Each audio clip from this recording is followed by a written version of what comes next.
time to chat some hockey. Shot score! North Dakota wins! The best college hockey writer in the country is on deck. North Dakota, champions of the college hockey world! Here's Brad Schlossman. All right. We haven't had the Schlossy intro yet for the 24-25 season. He joins us each and every Friday throughout the hockey year as UND opens up its first road series against MSU Mankato after beating Providence last week. I sure for every UND hockey fan, they feel better after what happened Saturday, correct? After what happened the week prior with Augie? Yeah. You know, they opened with the exhibition game. And, you know, I thought two things about the exhibition game. Number one, it was an exhibition game, and they did things in that game that they would never do in an actual game. They ran 5 lines. They didn't, roll their top line very much, or one of their top lines.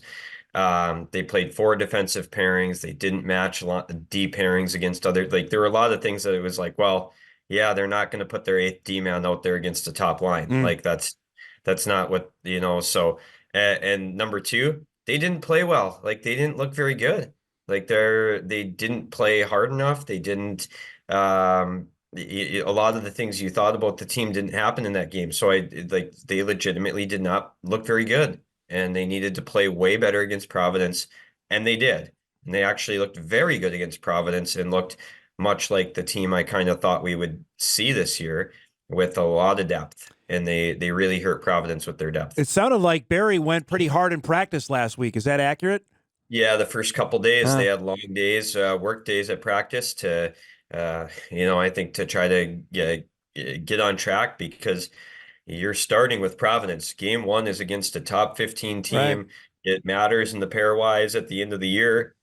And you don't want to start the season with an important loss. So, especially at home. Yeah, especially at home, where they've been unbelievable for the last year. After that win, now it's been a full calendar year since they've lost a regulation game at home. Wow. I think they're 18-3-1 in the last year, and all 3 losses were overtime. So they've been quite good at home, and they were able to play very well against Providence in a lot of different areas, and get an important win at the end of the year, because I think Providence is going to finish pretty high in Hockey East. We had Brad Barry in here a couple weeks ago for my sit-down, just to visit with him about what I know he talked to you about on Media Day on expectation. And I asked him about the tournament struggle, something I know you've written about. Heck, we've talked about in this show ad nauseum, about it's still importance of the regular season, but just it seems, and this is Brad's words, that they've taken maybe not their foot off the gas, but just that drop of intensity after the regular season into the NCAC tournament and then into the NCAA tournament. It seems like that's been the case. I don't know, how do you adjust for that? Because I asked him, is the games different in the NCAA tournament? He acknowledged that they are. Yeah, I mean, I feel that so they've won the league for the last 5 years. Yep. In those 4 teams that won the league, I felt it was all different what happened in the playoffs. So the first year was 2020. Well, they never even got a shot. They were the number 1 team in the country. 2021, it was a weird year. And that was the team that went to 5 overtimes. Right. Jake Sanderson hit the post 3 times in overtime. And so, I mean, you're talking, if one of those 3 shots is this much over, they're going to the Frozen Four, maybe winning. I thought they were fine that year. The next one in Albany, that one was an overtime game. It was too bad for UND that Jake Sand, their best player in the country, gets hurt. Yep. And then I thought last year was the year, to me, where I definitely thought once they won the league, Louis Jamernick told me it felt like they took a breath. And I thought that was a really good way of putting it. I thought last year they were so they emptied the tank to win the Penrose, and everything was, can we win the league? Can we win the league? And they finally did. And when they did, they took a breath, and they had a couple chances to secure a number one seed right, with wins, and they lost both of those games. And that might have given them a more favorable matchup in the first round. And then, they lost in the tournament. So I think looking back at last year, to me, that was the year where I definitely felt like after they won, it was, I don't know if they felt like they had finished the job, Yeah. and I think that some of them feel like they did. And so this year, Louis Jamernick said he doesn't want to hear about it, the Penrose. He wants to put all the focus in on after the Penrose, what happens. I got to ask you about Sasha Boisvert, who's going to be my new favorite name. Give us the backstory on how he got to Grand Forks. Yeah, so he was playing at a prep school in Rhode Island. He's from Quebec. I think he wanted to play college hockey, so he went and played at a prep school. Interestingly enough, you would never know it talking to him, but like 3 years ago, was it 3 years ago, he didn't know a word of No English. kidding. He didn't know That's wild. anything, and like you would never know it speaking to him. Like he talked just completely normal. It's incredible how quickly he picked that up. Huh. But yeah, UND saw him out there and recruited him before he went to Muskegon, and ended up winning a recruiting battle to get him. And those are a lot. Those kids don't often come to North Dakota. They've never had a Quebec kid they've had some guys from out east, but not a lot. Yeah. They had Shane Pinto from New York. Yep. It feels like that was kind of like a Pinto type of get. Like they spotted Boisvert at the early on, and he ends up committing to UND. Has 2 great years in Muskegon after he committed to UND, and gets picked in the first round of the NHL draft by the Chicago Blackhawks. And his attribute, like he reminds me of Brock Besser in the way he shoots the puck. Not very many guys can just flat out clean beat a goalie from beyond the faceoff dot this day and age in hockey. When the goalies just square up looking at you, not many guys can just blow it by a goalie. Besser could, and Sasha Boisvert can, and he did it on Saturday night. That was one that, I watched every goal he scored last year in Muskegon, and that was what a lot of them looked like. And he can shoot, and we saw that. If he's Pinto-esque, he's going to be awfully darn good, because Shane was all right during his college days, and he's all right in the NHL. He's definitely a different player than Shane, but he's in, like you said, I think he can add a big time impact like Shane did. How good are you at spelling Semptimphelter? Are you good there? Are you all set now? Yeah, I've picked that up.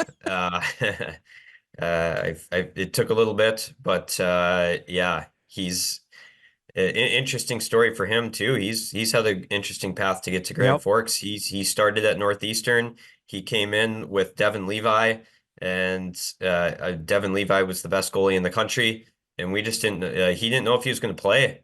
He sat behind him. Levi goes to the Olympics that year, and Semptimphelter has to play in the bean pot.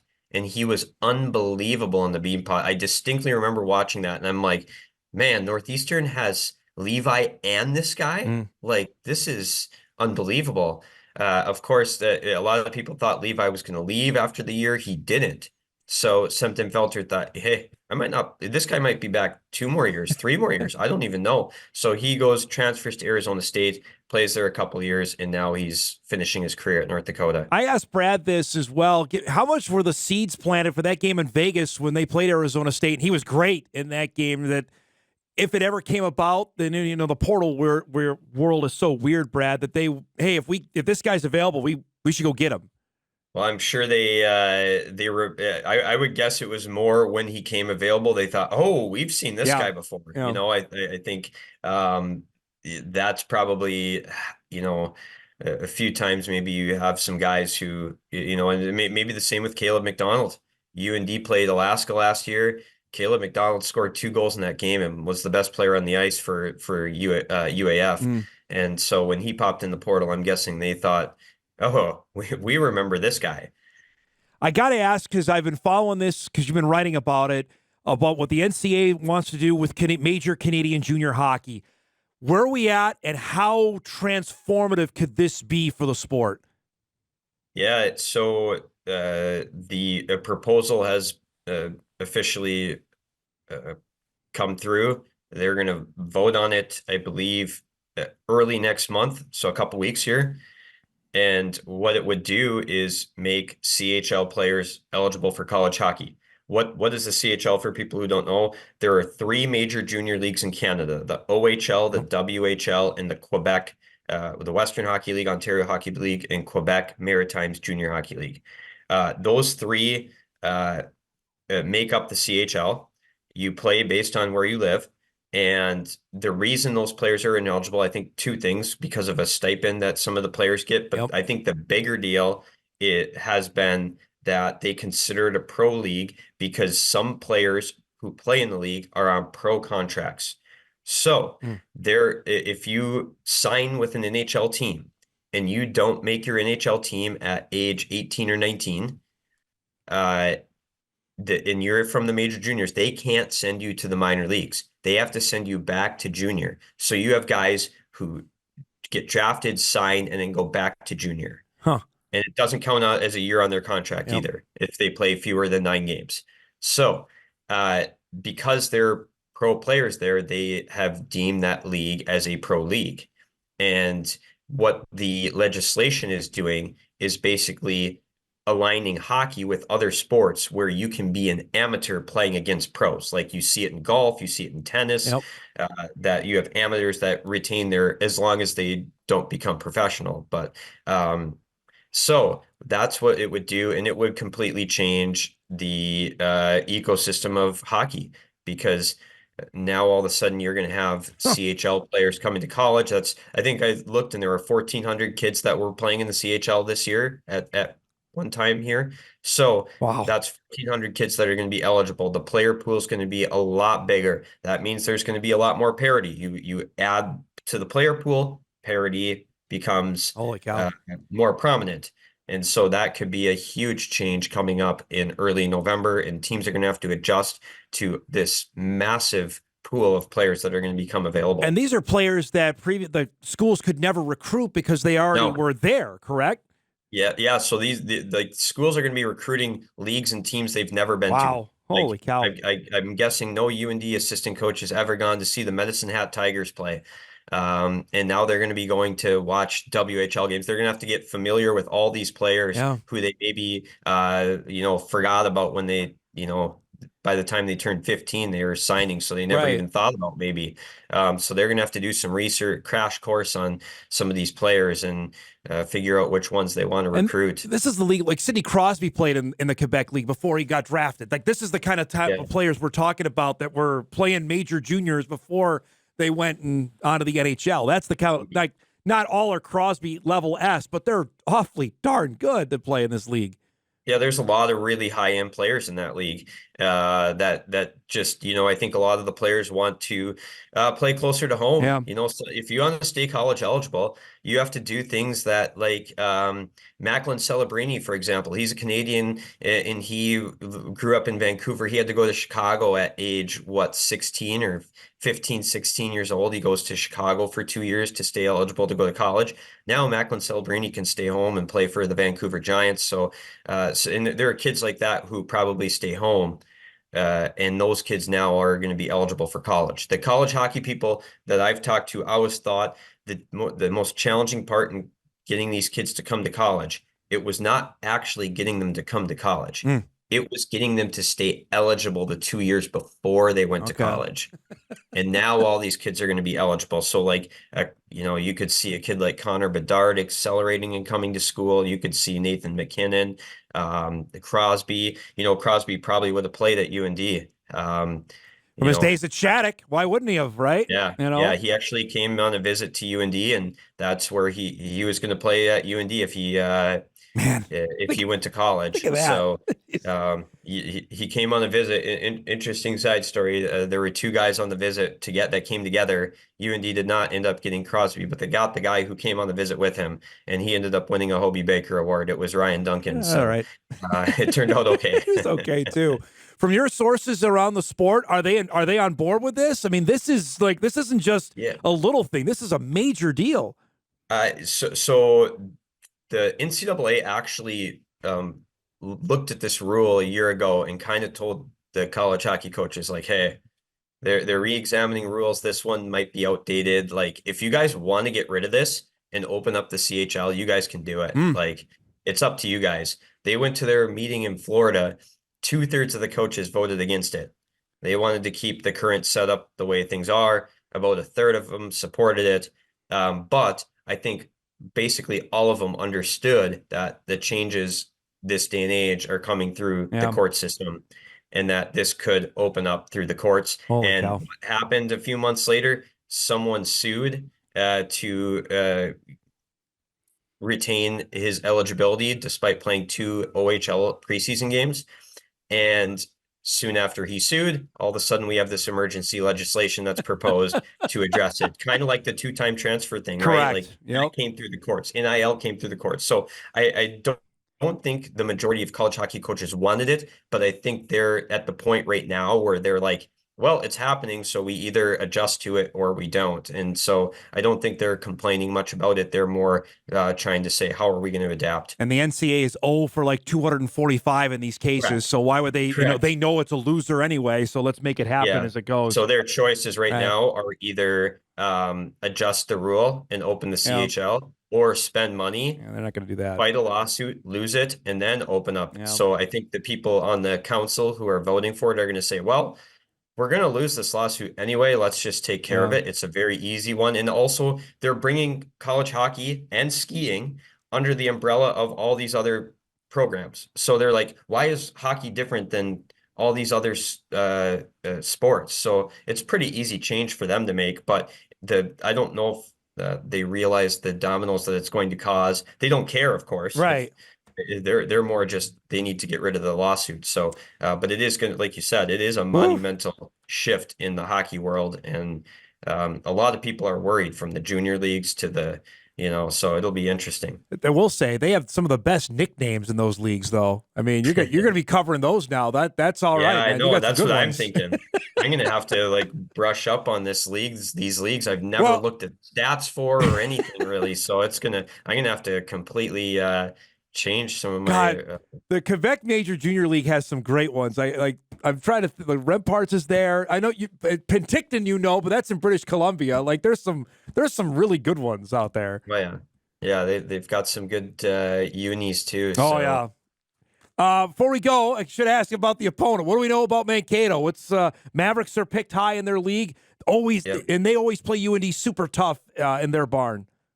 Yeah, I mean they've been really good in their building for a while here. They're an older team. They've got 20 upperclassmen on their roster right now. Holy cow.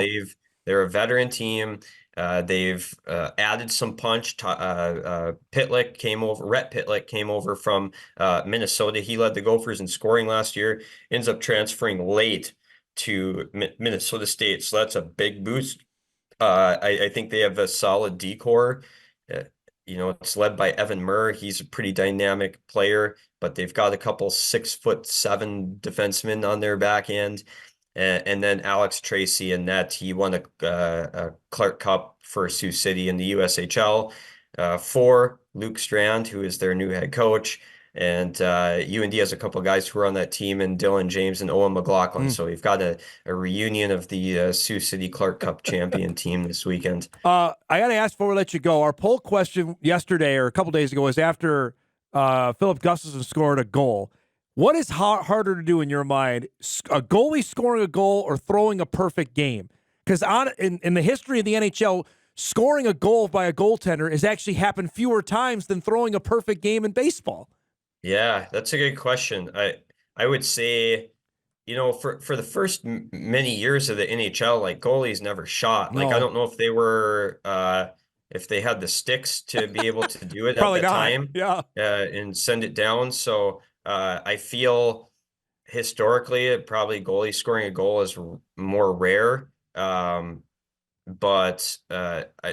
this in the last, 20 years, I would maybe a perfect game might become more rare than scoring a goal. That'd be interesting. I'd have to do the statistics. I don't know how many perfect games there have been. I think it does feel like we looked it up. I think it's 27 total, and there's only been 18 goalies to score. But you make a great point, because the old days, the goalie, they weren't wearing any helmets, and they were worried about keeping their face safe. Yeah.